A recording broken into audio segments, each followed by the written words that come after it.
So yan, hello guys. Silip tayo sa ating seedlings na cabbage. Ayan. Ayan. First time natin to guys na magtanim ng cabbage. Subukan natin, try natin.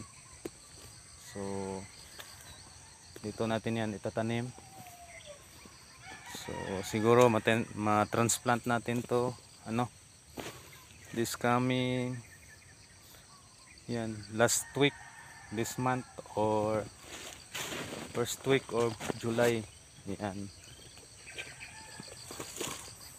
Yan. Yung seedlings natin. So hindi to ganon kadami. Tama-tama lang.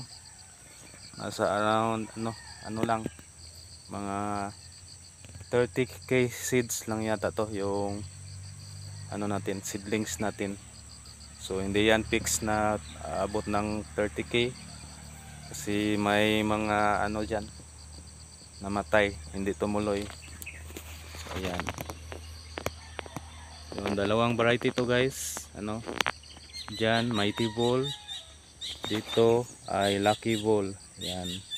So Mighty Ball, weight range niya ay aabot kada piraso ang weight range niya 1.2 to 1.5 kilograms yung characteristic niya.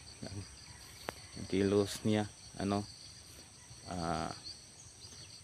to 60 days pwede na siya daw ma-harvest. Yan, based sa characteristic niya. So ganun din dito ang Lucky Ball weight range naman niya ay nasa ang Lucky Ball weight range nasa 1.5 to 1.8 kilograms kada piraso. So medyo malaki siya ng konti kaysa Mighty Ball. So ito ay ang Mighty Ball naman bago siya ma-harvest kung hindi ako nagkakamali ng kalaykay doon sa label niya ay 105 days after sowing. Ayan. 105 days after sowing ma-harvest na siya. So dito natin yan transplant lahat sa dating taniman natin ng ampalaya. 1K Health dati noon. So may may tumubo na engine or F2 na. So try natin to na kunin, tanim natin doon sa area 1 natin. Subukan natin kasi may bakante pa tayo doon sa area 1. Subukan natin na itanim kasi sayang, napakarami nito guys. Try natin. So possible pag itanim natin to, so possible mag-deteriorate talaga siya. Medyo hindi na ganoon karami yung bunga niya. Yan. Pero subukan natin at least kahit pa paano may ma-harvest tayo dito. So mayroon din tayo doon tanim na F1 talaga. Yan. Galaxy Max. Yan. First gen hybrid talaga yung tanim natin doon. Nasa around 250 health lang yon. So mamaya mag-rinse tayo doon mamaya. Yan. Siguro makuna natin ng dokyo pag mag-rinse tayo. Yan. So activity namin ngayon kaninang madaling araw nag-spray tayo sa ating spring onions. Tapos nagdilig din tayo dyan sa ating seedlings na cabbage. So silipin din natin yung spring onions. Silip na lang din natin. So pag spray namin dito sa spring onions talaga gabi na talaga kami mag-spray. At saka kung hindi kami makapag-spray ng gabi ay madaling araw. Kasi hindi mo talaga matamaan yung armyworm pag umaga ka na mag-spray. May sisikat na yung araw.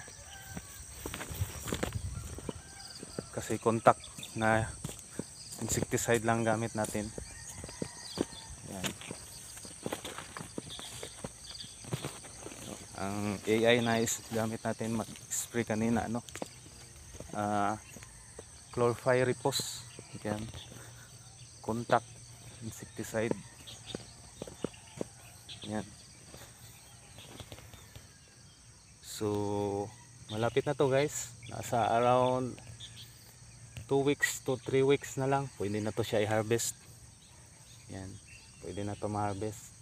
So this siguro next week mag-spray na kami dito ng ano, Cyan Traniliprol, yung multi-site insecticide, para malinis na talaga yung dahon niya kasi malapit na ma-harvest.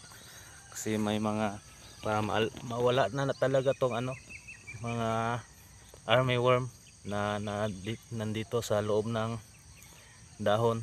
Kasi pag nandito sa loob ng dahon niya ay hindi matamaan ng contact na insecticide natin. So pag systemic na insecticide ang gamit, so yan, mawala na talaga yan, mamamatayan yung armyworm. So common insect dito, armyworm at saka cutworm. Yan. So yan lang guys, pasilip natin sa ating activity, sa ating spring onion, sa ating mini farm. Yan, happy farming, work smart.